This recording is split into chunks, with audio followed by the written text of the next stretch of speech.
Donald Trump जो हैं उन्होंने मोदी को कोई टफ टाइम नहीं दिया। वो जो टैरिफ्स वाली बातें थी वो कुछ नहीं की उन्होंने। मोदी साहब सारी जो चीज़ें लेके जाना चाहते थे ले लिए। अब आप ये सोचें कि प्रेसिडेंट ट्रम्प वो बंदा जिसको इस वक्त पूरी दुनिया ये कह रही है कि ये बहुत ही टफ हो रहा है पूरी दुनिया पर, बहुत टफ फैसले कर रहा है और बहुत क्रिटिसाइज किया जा रहा है प्रेसिडेंट ट्रम्प को, वही बंदा जिसको इतना टफ कहा जा रहा है वो ये कह रहा है कि उससे ज़्यादा टफ अगर कोई है तो वो मोदी है। मोदी साहब क्यों ना नारे मारता आएगा, मोदी साहब तो जीतेगा कि पाकिस्तान की भी मैंने ऐसे करवा लिया। बांग्लादेश के बारे में उन्होंने कहा इंडिया पहले डील करेगा, I leave it to India.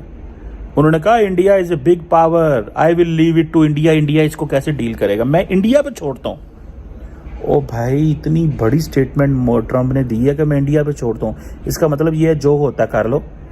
यहाँ इसका मतलब ये है कि आज Bangladesh to come in line with India, India के साथ लाइन में खड़े हो, जो वो कहते हैं वैसे करो। इंडिया अब हम पे अटैक नहीं करेगा, ये बिट्टू इंडिया अब अटैक करेगा वो तब करेगा जब हम बहुत वीक हो जाएंगे, तो वो हमसे लेंगे गिलगित बल्तिस्तान और कश्मीर। तो अमेरिका और भारत का एक नेक्स्ट लेवल चला गया है दोस्ती याराने का, पार्टनरशिप का। मैं आपको आगाह करता हूं, जो सबसे बड़ी डेवलपमेंट हुई है वो इतनी खतरनाक है कि आप तसव्वुर नहीं कर सकते।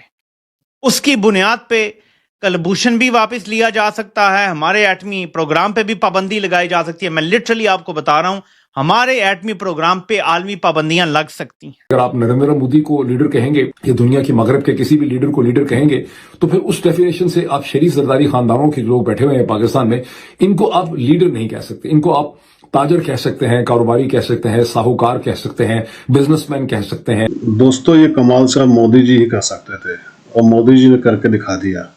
पूरी दुनिया डर के बैठी हुई है आज ट्रम्प से। अब पूरी दुनिया ये सोच रही थी कि जैसे मोदी जी वहां जाएंगे ट्रम्प इतने टैरिफ लगाएगा, ये करेगा वो करेगा। पाकिस्तानी अंदर ही अंदर बड़े खुश हो रहे थे कि आखिर कोई तो मिला जो मोदी को टक्कर देगा, लेकिन मोदी जी उसको भी पी के आ गए, उसको भी घुमा के आ गए। ये है मोदी जी। दोस्तों, जो आदमी देश के लिए खड़ा हो जाए ना, और जिसके साथ 140 करोड़ लोग हों, कोई इसको हिला सकता है? आप बताइए। आज मोदी जी उस मुकाम पे हैं जहाँ ट्रम्प भी कुछ नहीं कर पाया। आज भारत उस मुकाम पे है जहाँ पे ट्रम्प को भी ज़रूरत है, अमेरिका को भी ज़रूरत है, रशिया को भी ज़रूरत है, फ्रांस को भी ज़रूरत है, सबको भारत की ज़रूरत है। आज भारत उस मुकाम पे है और ये मतलब मोदी जी का कारण हुआ है, ये हमारे तो कारण हुआ है, सनातनियों के कारण हुआ है। भारत जिंदाबाद था, है और रहेगा। कमेंट्स कीजिएगा, वीडियो को लाइक और चैनल को सब्सक्राइब जरूर कीजिएगा। आज अमेरिका के अंदर एक बड़ी बैठक हुई है। उस बैठक के अंदर कुछ बातें पाकिस्तान के ऊपर हुई, कुछ बातें चीन के ऊपर हुई, कुछ बातें बांग्लादेश के ऊपर हुई। मुझे ऐसे लग रहा है कि अमेरिका ने ये फैसला किया है, पर्टिकुलरली डोनाल्ड ट्रम्प ने, कि वो इंडिया को एक बड़ी मार्केट के तौर पर तस्वर करना चाहते हैं। वो समझते हैं कि अरबों डॉलर का असला इंडिया को भेजो।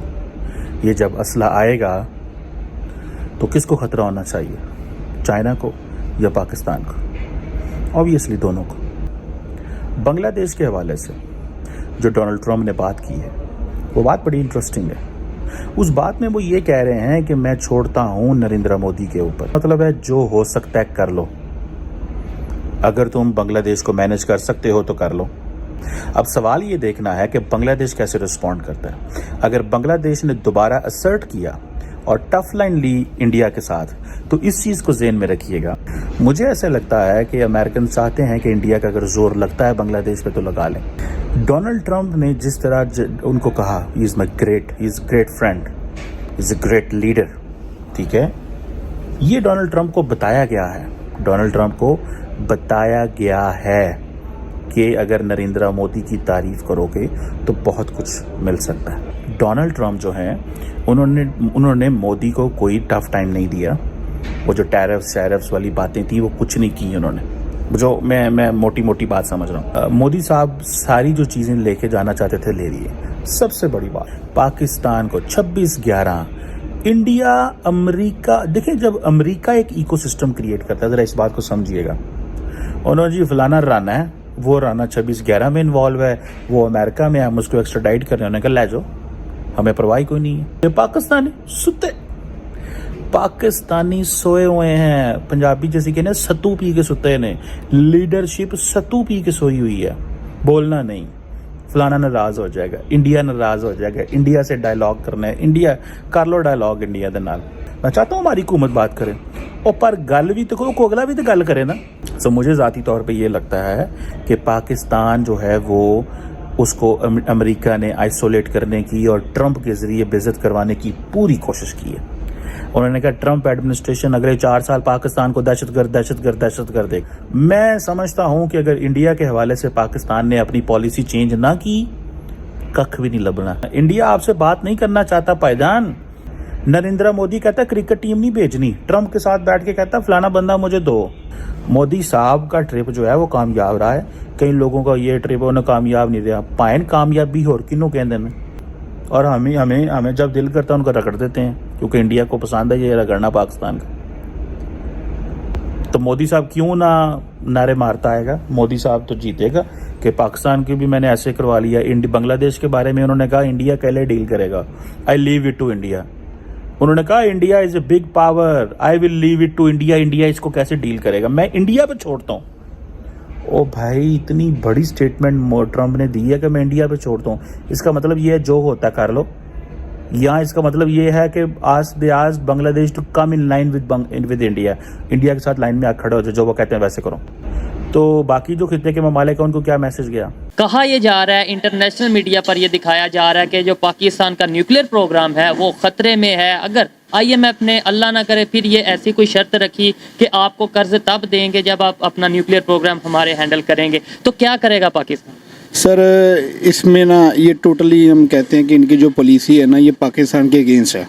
ठीक है, IMF की नहीं ये जो हमारी हुकूमत कर रही है ना इस वक्त करंट जो मौजूद है, जो IMF की पॉलिसी है हम उसके साथ एग्री नहीं कर रहे, क्योंकि उनका जो मेन मकसद है ना वो हमारी एटॉमिक एनर्जी है, हमारे जो अपना एटमी असासे हैं उनके ऊपर काबिज होना है। सर न्यूक्लियर पावर को उन्होंने हमसे छीनना है। देखिए हमारे पास अब रह क्या गया है, पाकिस्तान के अंदर सिर्फ एक यही चीज़ है कि न्यूक्लियर पावर है हमारे पास, बस। बिल्कुल, अगर ये नहीं रहेगी ना तो समझ ले कि हम जो है ना वो बिल्कुल खाली हैं। तो हम जाते क्यों हैं? मतलब आपने बोला कि हम IMF की ये शराइत नहीं मानते, तो वो कोई आपको मजबूर तो कर नहीं रहा कि भाई आओ और हमारे से कर्जा लो और ये फिर शर्त मानो? देखिए सर, मेरी नज़र में ये टोटली अपने आप को फ़ायदा देने वाली बात है। पहले ही पाकिस्तान में जितना, अभी आप देख लें कि इकोनॉमी की क्या सूरत हाल है, डॉलर्स ख़त्म हो गए हैं, कारोबार मईशत जो है आपकी बिल्कुल बंद हो चुकी है।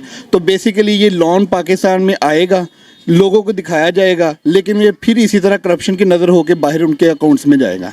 और पाकिस्तान के पास जो अब ये एक चीज़ रह गई है और यही है न्यूक्लियर पावर। जब ये भी चली जाएगी तो समझ लें कि आप गुलामी पहले इनडायरेक्टली करे थे, फिर आप डायरेक्टली गुलाम हो जाएंगे।